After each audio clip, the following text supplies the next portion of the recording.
Good evening, family. Welcome to chapter 11. Surely goodness and love will follow me. So tonight, I just want to highlight. I just want to highlight again how good God is. And a while ago, I was talking about the passing of a great legend in rock and roll. Tama ba? Rock and roll. So he's Ozzy Osbourne. So yung Black Sabbath. So yung apo ni the grandson of Billy Graham took to Facebook and wrote a beautiful ano nga tawag doon? Beautiful post, ganyan. A beautiful parang tribute to this person. But internet actually is divided. So many of Christians also is saying, how can you be sure that he went to heaven? No? But you know what? God so loved the world that He gave His one and only Son. God so loved the world. Hindi naman God so loved the church only, right? So the kindness and goodness and love and salvation is really given to everybody. Diba? It's just a matter of receiving. So ako, I believe that he received it. Kasi you know why? Kapitbahay pala niya si Pat Boone. Kilala mo si Pat Boone? Hindi rin. Si Pat Boone. Si Pat Boone yan ay pastor na kumanta nung, ano ba yun? Yung, yung anak niya. You light up my life. Si Debbie Boone, ano ba? You gave me hope to carry on. Anyway, so yon kapitbahay pala niya. Oh, di ba? So, parang minsan, no, comment, ganyan. Ako nga, naniniwala ako na si Michael Jackson na sa heaven eh. Kasi the Lord is kind, more than you ever know. So minsan naka-cloud yung ating nung mga natutunan natin in the past, but so we need to unlearn all of this. We need to really see beyond what the natural circumstances or what you see in Facebook. Diba? Because it's all about the Holy Spirit revealing to us the heart of the Father, revealing to us how good He is. And you know yung isang I just came to realize na today, yung palatandaan. Ano ba sa English ng palatandaan? The sign that you are getting it, the sign that you are really understanding the gospel is that you are becoming more and more grateful. That you're becoming, no matter what the circumstance that you are in, you are becoming more grateful because you are now grounded in the truth that your Father loves you, in the truth that He gave His Son for you and I. How can He not freely give you all things? He has given us the best. Okay, so yun yung intro, no? Anyway, so surely goodness and love, and I pray that our hearts will be warm again tonight, and just allow the Holy Spirit to really teach us and open our eyes wide. And open our ears to really hear the gospel. Okay, are you familiar with this? The children siguro, no? But si Alex, ako, yung mga medyo young at heart here in this, mga Gen X ba tayo? Gen X ba tayo? Hindi naman. Di ba ganito tayo mag-share ng gospel? If you died tonight, kung mamamatay ka ngayong gabi, would you go to heaven or hell? Is this the gospel? Is this the way you present the gospel? No. It's really scary, right? You know, right? Tama si Ezra. You know, Jesus never walked around scaring people, saying if you died tonight or kung mamamatay ka ba ngayong araw, would you go to heaven or hell? No. You know, it's not about, we made the gospel all about an insurance versus giving assurance. Oh, there's a whole of, river or ocean of difference between insurance and assurance. May assurance ba, Lex? Meron, di ba? Na policy. Meron, di ba? Assurance. Hindi insurance. Anyway. You know why? Instead, what Jesus did, He healed the sick. He raised the dead. He fed thousands and thousands of multitudes, di ba? He told the poor they were blessed. He announced that the kingdom of God was near, because He was there. Emmanuel, God with us. So, itong ganitong klaseng pag-share ng gospel, hindi talaga. It's not coming out of it's misrepresenting the God who is kind, our Father who is so loving. So, because in his vocabulary, salvation wasn't about an afterlife lottery. Hindi siya, pag mamamatay ka ngayon, pupunta ka sa heaven, no? It was the inbreaking of God's reign in your life, in real time. It was the good news that what was broken was being restored. What was lost was being found. What was dead was rising to life. It meant that humanity's sin was being forgiven so that we in turn could forgive one another. So the reason why we can forgive one another is because we are so assured that we are forgiven. That is the salvation the Bible invites us to see. And it starts with unlearning what we've been told and recovering what the scriptures actually teach. And you know, this is actually a quote from a Jewish messianic, from a messianic Jew. Yun yung book niya is The Gospel Before Christianity, a Jewish perspective on Jesus' atonement, sacrifice, and redemption. Si Eitan Bar. Alam niyo yung ibig sabihin ng bar? Bar? No. It's son. Di ba? Bar Jonah. Di ba? The son of Jonah. Di ba? So siya, si Eitan Bar. So hindi, pwede naman bar exam. Anyway, so, our affirmation, our assurance, and acceptance are based in only one reality. The crux. Anong ibig sabihin ng crux, Gabi? The peak. Yeah, the peak. The main argument, parang ganyan, the foundation, tama ba? The foundation of this gospel is a freedom to live from. It's not something that you have to do to get to a point. No, it is to live from. Kaya nga palagi natin sinasabi, to live from victory. So it's not towards. It's not the best is yet to come because the best has actually come. Your God's best has actually come. And it's a matter of you and I receiving more and more of this revelation of how good He is. So let's not waste a moment. Just live from who your heart knows you are in God's estimate of you. What is God's estimate of you? That you are now His son. You are now His daughter. Therefore, an heir according to the promise. You won't need to chase anything. Goodness and mercy will surely pursue you. And this is a direct quote from the Mirror Study Bible Translation author who is Pastor Francois Dutoit. Okay, because the gospel is the good news, di ba? Ang magandang balita. It's not a message about our desire to make heaven our home one day. Kasi it was, sadly, it was this thing that was inculcated to our minds that, we have to do all of this para ma-earn natin yung afterlife. No, that is not the gospel.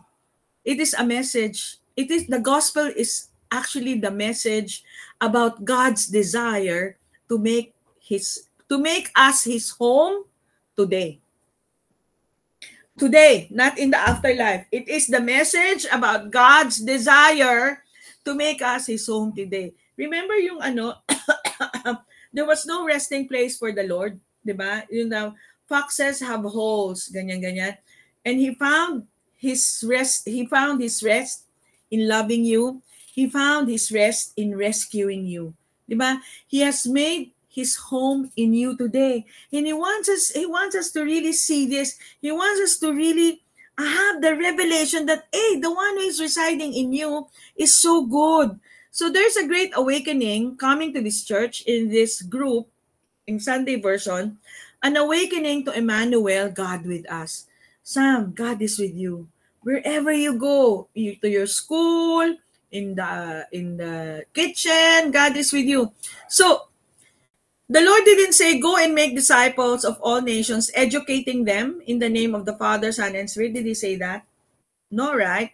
But Christ didn't go to the cross so that your old man would behave better. Your old life doesn't need an education. It needs a funeral. Huh? And praise the Lord, it was given already because Christ's death is your death. Christ didn't just go to the cross to get a student. He could be in dialogue with what is the reason? What is the reason he went to the cross, Ezra? O, yung cellphone, ibaba mo na. What is the reason he went to the cross? He went for a bride, di ba? He could be in union with. That is the reason. Oh, Tam, what snapping this? This is so good. He went to the cross because he wanted a bride for himself so that he can be in union with. Okay. So now, let's go to Psalms. Ay, hindi yan na-picturean. Ayan. Pero nakaganon ako sa TV. Anyway, so Psalms 93 verse 6. So again, no, surely goodness and mercy shall follow me all the days of my life. You, the bride of Christ. You, the bride of Christ. Diba? Just munch it, just chew it. Because I'm the bride of Christ. And the Lord is in me. Surely goodness and mercy shall follow me. Diba? Ako, nasan ba ang bride? Diba kung nasan yung husband? Nasan ba yung husband? Kung nasan doon yung bride. Tama? Diba? Ganun ang marriage, diba?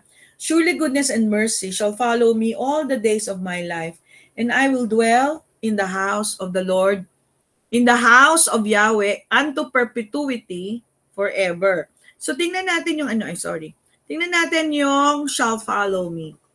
Last week, we alluded to this, no? So the shall follow me is the Hebrew word radaf. So, sino? The Hebrew word radaf means to pursue, to chase, di ba? To pursue, pursuing pursuers, to run after, di ba? To run after, and then in the lexicon, topical lexicon, the root idea is a dynamic pursuit. It's an exciting adventure. So, parang naghahabulan yung bride and groom, no? It captures the vigorous act of chasing with intent to overtake, whether by an army seeking an enemy, an avenger seeking justice, or a believer seeking righteousness. The verbs approximately 144 occurrence cluster around two poles. It's either a hostile pursuit or a purposeful, often covenantal pursuit. Together, they form a rich biblical theology of movement, either towards destruction or towards blessing. And in the context of Psalms 23 verse 6, it is towards blessing. Diba? Radaf, it's a dynamic pursuit. Sabi natin, radaf. It means to chase after or pursue. The goodness and mercy of God don't follow us like a good little puppy dog. They gallop. Ano ba yung gallop? After us like a celestial stallion. They chase us down labyrinth paths like the hound of heaven. They stay hot on our heels. We are pursued by mercy. We are chased by grace. We are not merely followed. Nakakita na ba kayo ng stallion? Children, have you seen a stallion? Ako nakakita na ako. Kabayo. But it's not just an ordinary horse. It's a stallion. It's a thoroughbred. And it gallops really, really fast. Diba? With intent. Okay. So ganyan si Lord sa'yo. Niraradaf ka niya. Radaf. So, let's look at the word I will dwell. I will dwell, we learned from previous week also that it is the Hebrew word yashab. Yashab, it means to dwell, to sit. Sabi ko nung last week nung nag-declare kami ng work from home, sabi ko, stay in home. Tama, stay in home. Mali dapat sit, no? Stay in whatever. Stay at home, no? Parang ganun. Anyway, so to sit, to dwell, to remain, to inhabit, no? To live, to dwell, sitting and living. Ay, anong nangyari? So, yashab in the Greek is actually the word abide. In 1 John 4:16, it says, we have known and believed the love that God has for us. We have known. Una muna known, di ba? To know. How do you know? When you hear the gospel. How do you know? Is when you hear the true gospel, and believe. Di ba? After that is the believing. Yung pala yung gusto ni Lord sa atin, that we are overwhelmed by His love. That our life's purpose, right, is to know His love for us, to know Him, His love Himself, and believe the love of God has for us. God is love, and He who abides, we abide in His love, abides in God, and God in Him. So the Greek uses the word en, meaning in, denoting rest. We have known and believed the love that God has in us, and the word has in Greek is echo. So in other words, love himself, our Lord Jesus, echoes in us that he abides in us and we abide in him. Hallelujah. He has made us his home and we have made him our home. Hallelujah. Kaya yung kanta nung love will be our home. Tandaan mo yung Lex? Kanta sa kasal natin. Abide is to remain, to live, and stay. So the word abides, it's such a beautiful word that speaks of oneness. It is a word Apostle John uses 34 times in his gospel and 19 times in his letter. It is meno. Meno in Greek meaning to dwell or to be present. Okay, meno. Pwede na rin menu, di ba? Meno, to be present, to dwell or to be present. Meno. I would like to meno, to be present. It denotes the permanency of something. So his residence in you is very permanent. Diba? In the book Deep Bible Study by Pastor Torre, John uses the Greek word meno to abide in the same way that Paul uses oikeo to dwell. The root of oikeo is oikos, meaning a house, tents, dwelling place, God's house and the tabernacle. It is the place where one has fixed his residence. It is one's settled home. In the Hebrew equivalent of meno is yashab. So in Greek yung meno, no? Hebrew yung yashab. And it is also the equivalent of oikos in the Septuagint. Ano yung Septuagint? Septuagint is the Hebrew translation of the New Testament. It means to sit, to inhabit, and most of all, to marry. Hallelujah, you are married to the one who was raised from the dead. And because you are married to the one who was raised from the dead, you are also resurrected. Hallelujah. So, the ancient root word is to press to the tent, the dwelling place, return to the tent for rest or sit. The ancient pictograph of Yashab is Yod, Shin, and Bet. So 3 letters, no? And it's saying when work, Yod, is finished, we return. We have metanoia to the house. When we, every Sunday, no, what happens is we have this metanoia. Ano yung metanoia? What simply is we change our mind about God is punishing you, God is giving you all of this hardship versus God so love you. God is your Father. God is your loving Father. God is your provider. So yun yung return, metanoia. And to the house, to sit down at the end of our day of labor. Ganda, no? So yun yung yashab. So, all is finished, and we have returned to the house once again, free to live as sons, unhindered by sin and death. You know the reason why you should not be afraid of death? Because you already died. Diba? You already died. And your life is hidden with Christ in God. Your life now is hidden in Christ in God. Your life, yung body mo ngayon, is hidden in Christ in God. And we are now seated with Him. We are now seated with Him. You know that prophecy, it's not something that you foretell.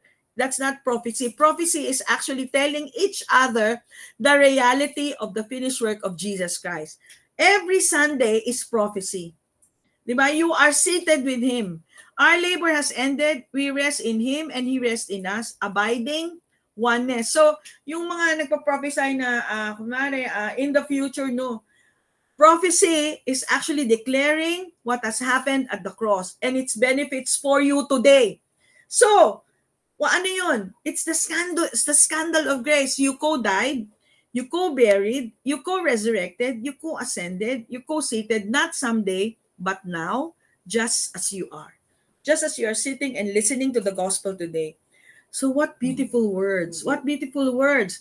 So the word believe means to say amen. Di ba? Naaral natin to.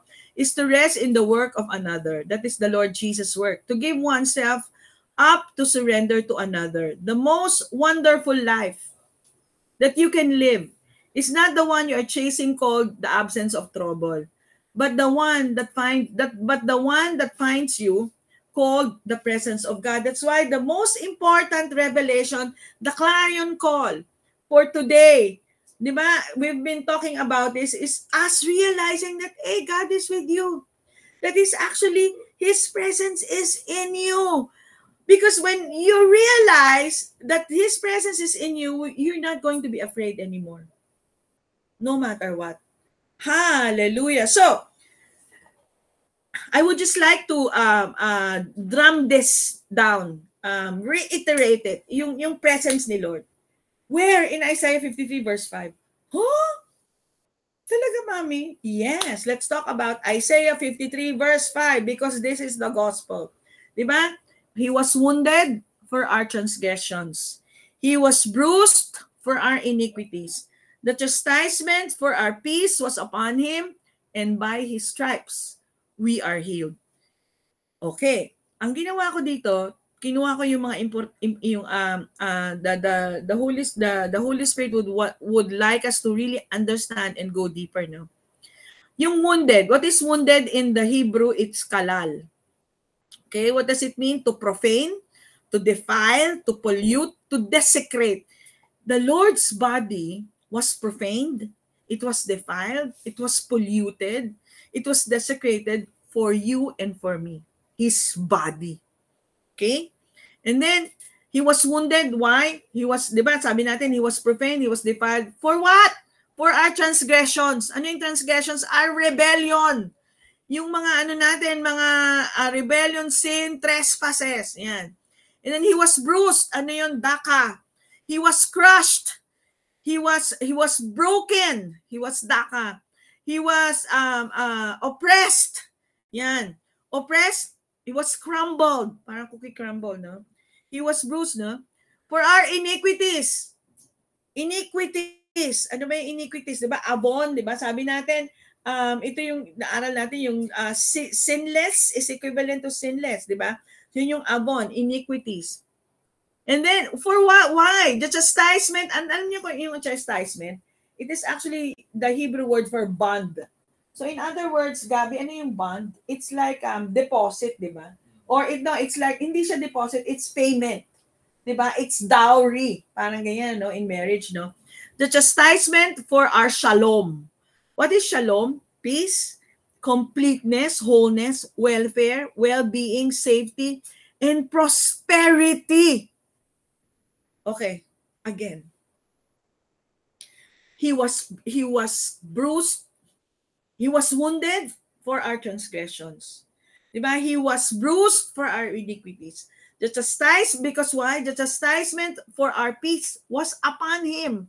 So the reason why He was wounded, He was bruised, is because He wants us to have shalom. Shalom. And this is the now word, no? Shalom. Peace, completeness, wholeness. Okay. And by His stripes. Okay, ano yung stripes, di ba?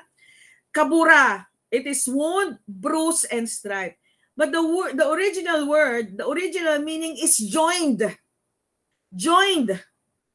Bounded. Di ba? You're bounded.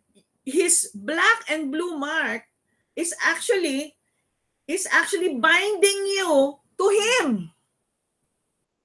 Para mas maganda, ito yung picture. Okay. Ang original word ng kabura, nakita nyo ba yun? Yung origin is joined. Kita nyo? So the original word for stripes means joined. By His stripes.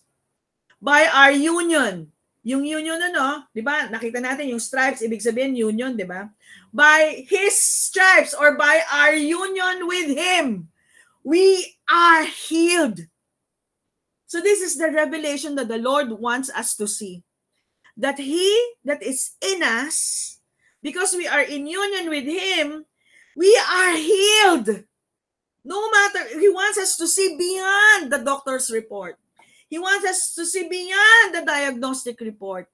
He wants us to see beyond what we feel. The Lord is declaring to you and I that by our union with Him, by His stripes, we are healed. We are healed. Hallelujah. Hallelujah. And which brings us to Nehemiah 8:10. Alam niyo ba yung Nehemiah 8:10? It is the song, let's alam mo to. The joy of the Lord is our strength. Eat the fat and drink the sweet, send portions to those who are weak. The joy of the Lord is my strength. So ano ba yung joy of the Lord? Kanina sinabi ko, no? The sign that a believer, that the son of God or a daughter of God is really understanding what has been given to him, what has been given to her, is that you are getting to be more joyful. Hindi happy, joyful is much more than happy. Okay? Joyful is the Holy Spirit is giving you the revelation that, hey, right, Jesus has given this to you. Yan. So ano ba yung ano ba gusto kong tingnan natin tong Sabi nga nun, eat the fat and drink the sweet. It's communion. So kasi what you see is what you're going to say. You diba? What you see is actually what you believe.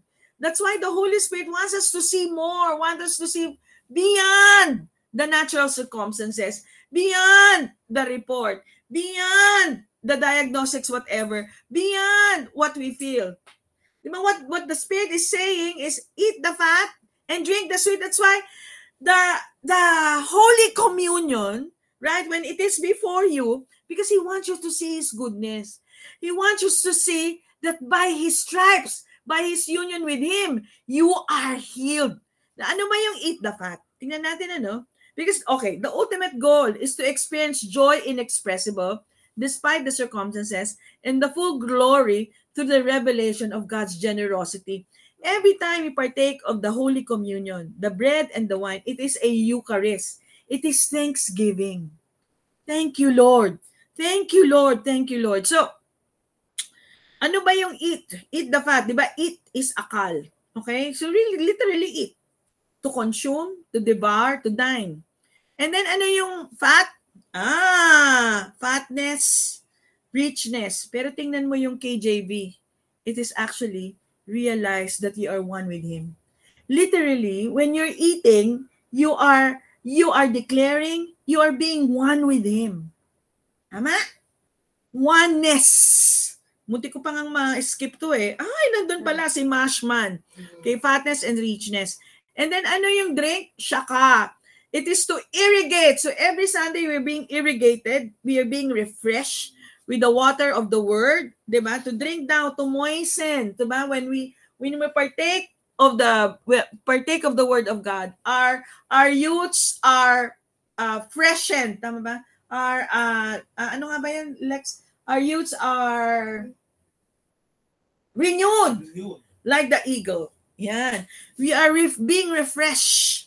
So ano yung sabi niya? Ma'am Takim. Parang parang Ilocano. Ma'am Takim. Tikimin. O diba? Tagalog. Sweetness and delight. Yan. Sweetness. So it is the Lord's this is the Lord's will for you. Right? Your Father's will for you to eat the fat and drink the sweet. And after you realize that, you send portions to those who are weak, because the joy of the Lord is your strength. Hallelujah! Hallelujah! So, in 2 Corinthians 10:4, so whatever it is that is going through your way, you arrest it at spear point. Ang sabi nga nun ni Paul in the Greek, that we arrest every thought, kasi may mga thought, di ba? At spear point. It is important to notice, it is the power in the sharpness of the spear that arrests the thought. In the previous verse, Paul says we have weapons that demolish strongholds. So that's why we have this metanoia every Sunday as we hear the word of God. Because a stronghold is typically a mindset. Ano ba yung mindset? Pinabayaan na ako ni Lord. Bakit ganun?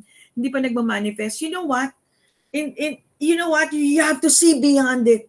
Because when you don't see it, you will not utter it. Right? You will not prophesy over yourself. That's why the Holy Communion is there for you to see, oh, Lord, you're really good, that by your stripes, by my union with you, I am healed. So that's why you reach out for the bread, you reach out for the wine to break the thought pattern. Now, if a single thought can activate and engage a complete thought pattern, almost like opening a complete document on your computer with a single click, then if that thought can be arrested, the thought pattern is deactivated. Note, while the sword is for a close combat, as Hebrews 4:12, a spear is used long distance. arresting thoughts that would wish to sneak up on you in advance while they are still hovering on the horizon. Here is the good news. Paul did not say, like unfortunately most translations do, you must make thoughts obedient to Christ. Anong sinasabi ni Paul? The Greek says we arrest every thought at spear point by the obedience of Christ. It's not your obedience, it's the obedience of Christ. Big difference. Our own obedience couldn't save us under Moses, neither can it save us under Christ. It is the revelation of what the obedience of Christ accomplished in and for us that gives authority to the weapon that we employ to put every thought contrary to us under arrest. If we can invent technology that can be an effective antivirus shield to work even while we sleep, then let's not underestimate the powerful and effective weapon God has given us in our ability to understand the full implication and benefit we have in the obedience of Christ. So it's very important to know. Okay? Just like yung landmark verse natin last week, no, in Philippians 3:10-11. And I continually long. So this is the longing of my heart for myself and for everybody here to know the wonders of Jesus, that he healed the sick, he fed the multitudes, he blessed, right? And this is his heart for you because he lives in you. And after knowing, to experience the overflowing power of his resurrection working in me. I will be one with him in his sufferings, you already did, and become like him in his death. Only then will I be able to experience complete oneness with him in his resurrection from the realm of death. Ay, nako, 15 minutes na lang. Philippians 3:10-11. So, in Matthew 11:28, when all you are feeling whatever, no, pag may mga thoughts, sayang yan, come to me, all you who labor and are heavy laden, and I will give you rest. Take my yoke. Ano yung yoke? A yoke of oneness with him.